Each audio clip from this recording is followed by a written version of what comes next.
Selanjutnya kita mengubah pecahan biasa ke pecahan desimal.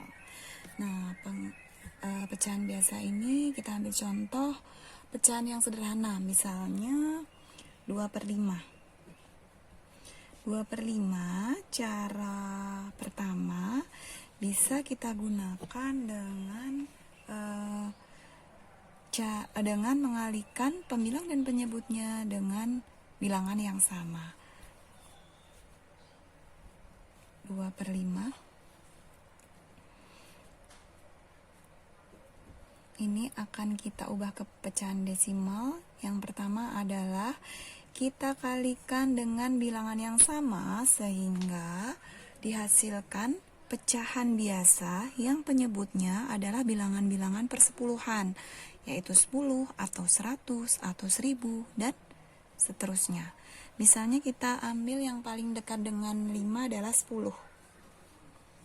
Nah, ini untuk menuju ke 10 diapakan? Ya, dikalikan 2. Sehingga yang atas juga dikalikan 2. 2 kali 2 adalah 4/10. Sehingga pecahan desimal dari 4/10 adalah 0,4. Oke, untuk siswa SD, untuk menunjukkan untuk membawa dari pecahan biasa ke pecahan desimal, kita bisa menunjukkan suatu pola. Misalnya tadi 4/10, itu kita lihat polanya. Kita tulis dulu 4. Nah, ini ada berapa angka? 1, 2. Sehingga kita tuliskan 1, 2. Kemudian 4/100. Misalnya lagi 4/100. Ini kita tuliskan 4. Kemudian di penyebutnya ada berapa angka? 1, 2, 3. Sehingga bisa kita tuliskan di sini 1, 2, 3. Nah, bilangan yang lain kita isikan dengan 0 dan 0. Sedangkan koma itu diberikan di ada satu bilangan di depan koma. Kemudian misalnya lagi 41/100.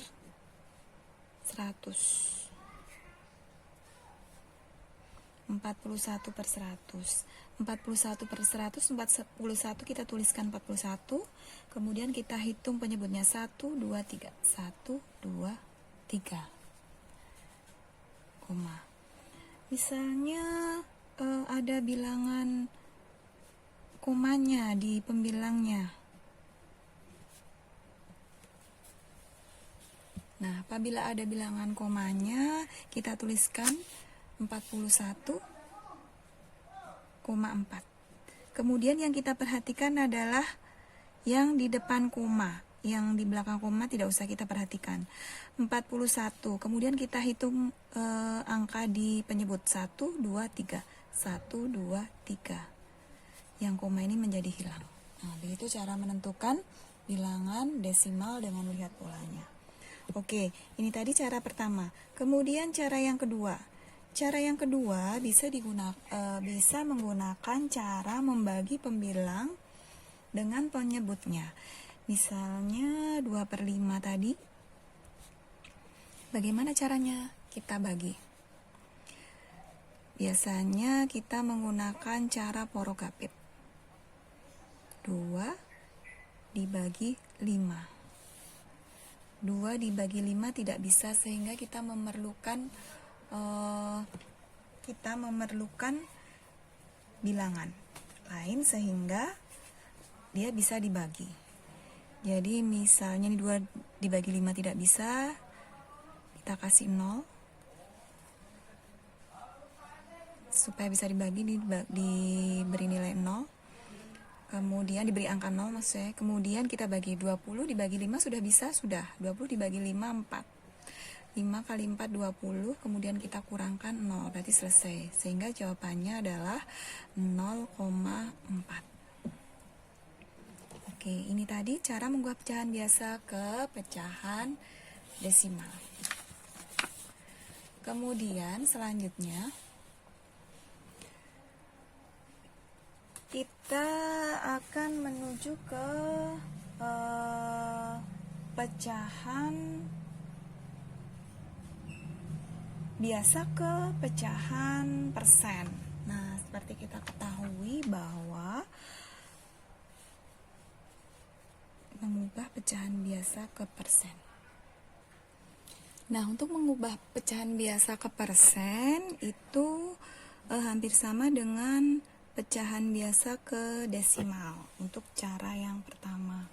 Jadi dengan pecahan biasa ke desimal yang cara pertama, misalnya kita ambil bilangan 2/5. Nah, seperti kita ketahui bahwa pecahan persen merupakan pecahan yang penyebutnya adalah bilangan 100. Ya, pecahan persen adalah pecahan yang penyebutnya adalah 100. Sehingga biasa disebut juga dengan pecahan per 100 atau pecahan persen. Oleh karena itu, pecahan biasa ini harus kita ubah menjadi pecahan dengan penyebut 100. Oke, setelah kita lihat ini dikalikan berapa nih? 5 dikalikan berapa supaya jadi 100? Atau 100 dibagi 5 berapa? Oke, 100 dibagi 5 adalah 20. Apabila bawah dikali 20 atau penyebut dibagi 20, maka atas juga dikali 20 atau pembilangnya dikali 20 sehingga 40.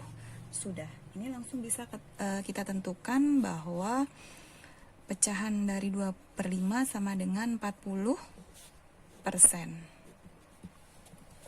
Oke, pecahan dari 2/5 adalah 40%. Nah, apabila kita menemukan permasalahan, kita diminta untuk mengurutkan pecahan-pecahan berikut dari yang terkecil maupun dari yang terbesar. Ada beberapa cara sebenarnya. Nah, salah satunya mungkin kalian bisa menggunakan beberapa cara. Saya akan memberikan salah satu contoh cara. Jadi misalnya ada 4 pecahan yang bermacam-macam bentuk. Ini ada yang persen, ada yang pecahan desimal, biasa, pecahan desimal gitu. Nah, saya akan mengubah keempatnya sehingga sama-sama menjadi pecahan desimal semuanya. Misalnya yang pertama 33%. Ini apabila diubah ke dalam pecahan desimal menjadi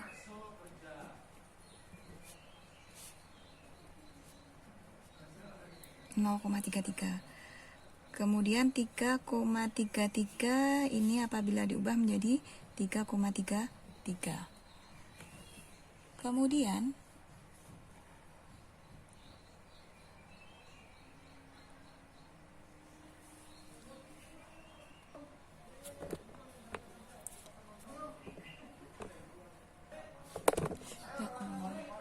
sedangkan 1/3 ini apabila kita cari bentuk desimalnya adalah 0,333 sampai tak terhingga.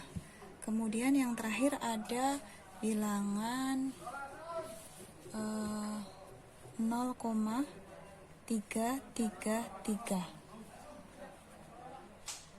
0,33 ini saya tulis ulang menjadi 0,333. Nah, bilangan-bilangan ini tadi apabila kita perhatikan,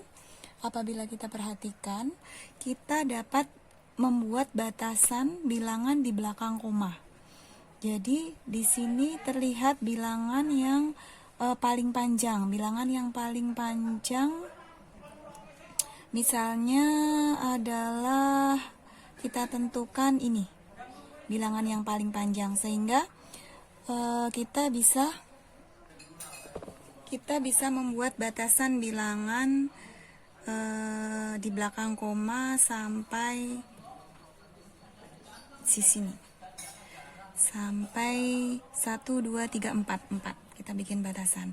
Nah, setelah itu kita tulis ulang di sini 0,33, kemudian ini 3,33, kemudian ini 0,333. Ini kalau kita lanjutkan kan 3-nya panjang.